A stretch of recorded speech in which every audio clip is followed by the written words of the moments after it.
नमस्कार विद्यार्थी मित्रांनो. आज आपण आपल्या 12वीच्या इंग्लिश सिलॅबसमधली पहिलीच आणि खूप इंटरेस्टिंग गोष्ट शिकणार आहोत.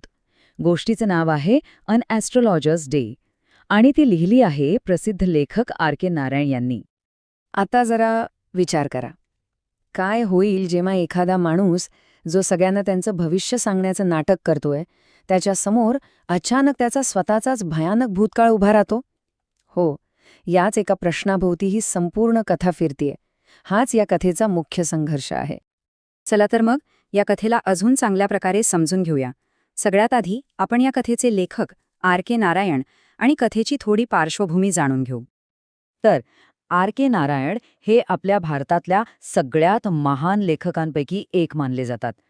त्यांची खासियत काय होती माहितीये? ते अगदी साध्या सोप्या भाषेत खूप खोल अर्थाच्या गोष्टी लिहायचे आणि त्यांच्या बहुतेक कथा मालगुडी नावाच्या एका काल्पनिक गावात घडतात. हे नाव तुम्ही नक्कीच ऐकलं असेल. ह्या कथेची जी सेंट्रल आयडिया आहे ना, ती म्हणजे ओळख, अपराधबोध आणि नशीब यांच्या भोवती फिरते. म्हणजे बघा, ही गोष्ट आहे एका ज्योतिषाच्या आयुष्यातल्या फक्त एका दिवसाची. पण तो दिवस असा आहे की ज्या दिवशी त्याचं सगळं सोंग उघडं पडण्याचा धोका निर्माण होतो. कारण नकळतपणे तो अशा एका माणसाला भेटतो जो त्याच्याच लपवलेल्या भूतकाळाचा एक भाग आहे. ठीक आहे, आता आपण थेट कथेचा प्लॉटमध्ये शिरूया. बघूया की त्या एका महत्त्वाच्या दिवशी नेमकं काय काय घडतं, स्टेप बाय स्टेप. तर कथेची सुरुवात होते ती ज्योतिषाच्या कामाच्या जागेपासून. कल्पना करा, टाउन हॉल पार्कजवळ एक मोठं चिंचेचं झाड आहे आणि त्याच्या खाली हा बसलेला असतो.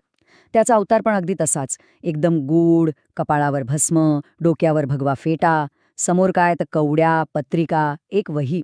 म्हणजे सगळा जामानिमा तयार. पण सगळ्यात महत्वाची गोष्ट काय तर त्याला खरं तर ज्योतिष वगैरे काही येत नसतं. सगळा खेळ असतो तो अंदाजाचा आणि आजूबाजूच्या दुकानांमधून येणाऱ्या त्या मंद प्रकाशाचा. आता बघा, संध्याकाळ झालीये, ज्योतिषी आपलं सगळं सामान आवरायच्या तयारीत आहे. घरी जायचंय त्याला आणि तेवढ्यातच त्याला एक माणूस दिसतो, एक संभाव्य गिऱ्हाईक. तो माणूस येतो आणि थेट आव्हान देतो, जर तू खरा ज्योतिषी असशील ना तर माझ्या एका प्रश्नाचं उत्तर दे.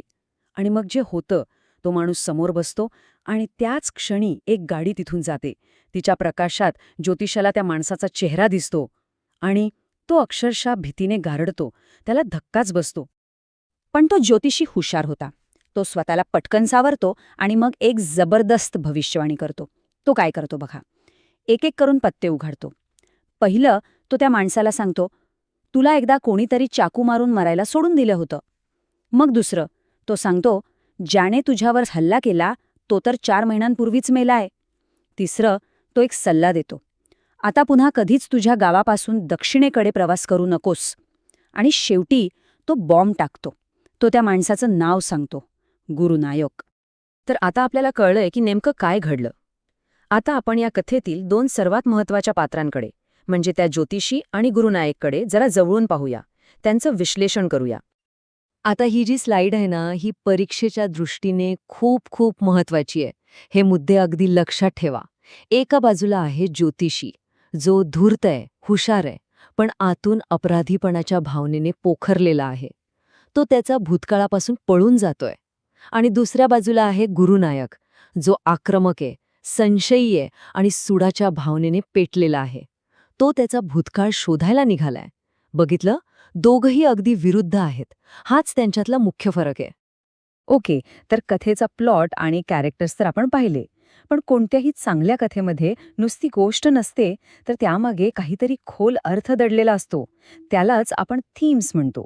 चला तर मग ह्या कथेतल्या महत्वाच्या थीम्स कोणत्या आहेत ते समजून घेऊया.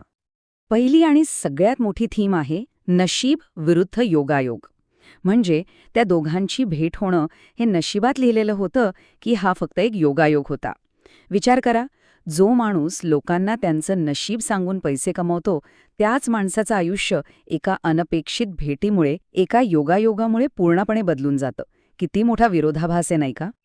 आता दुसरी थीम आहे अपराधबोध आणि त्यातून मिळणारी सुटका, म्हणजे गिल्ट अँड रिलीफ. विचार करा, तो ज्योतिषी कित्येक वर्ष एका भयंकर ओझाखाली जगत होता. त्याला वाटत होतं की तो एक खुनी आहे. आणि मग शेवटी त्याला जो दिलासा मिळतो तो पैशांमुळे नाही मिळत, तर त्याला जेव्हा कळतं की तो माणूस ज्याला आपण मारलं असं त्याला वाटत होतं तो जिवंत आहे, तेव्हा त्याला खरंच समाधान मिळतं. त्याच्या डोक्यावरचं ओझं उतरतं. आणि आता येतोय कथेचा सगळ्यात जबरदस्त भाग, तो म्हणजे शेवटचा ट्विस्ट. या कथेचा शेवट इतका हुशारीचा आणि उपरोधिक का मानला जातो? चला, आता आपण त्यामागचं रहस्य उलगडूया. जेव्हा तो ज्योतिषी घरी पोहोचतो आणि आपल्या बायकोला फक्त एकच वाक्य सांगतो, तू जिवंत आहे. बस, हे एक साधं वाक्य, पण हेच वाक्य कथेचं संपूर्ण रहस्य उघडं करतं. याच वाक्यातून आपल्याला कळतं की अरे, या ज्योतिषाचा आणि गुरु नायकचा भूतकाळ एकमेकांशी जोडलेला आहे.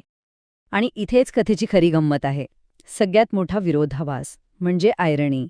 जो माणूस आयुष्यभर दुसऱ्यांच्या भविष्याबद्दल बोलण्याचं नाटक करत होता, त्याला खरा दिलासा कशाने मिळाला?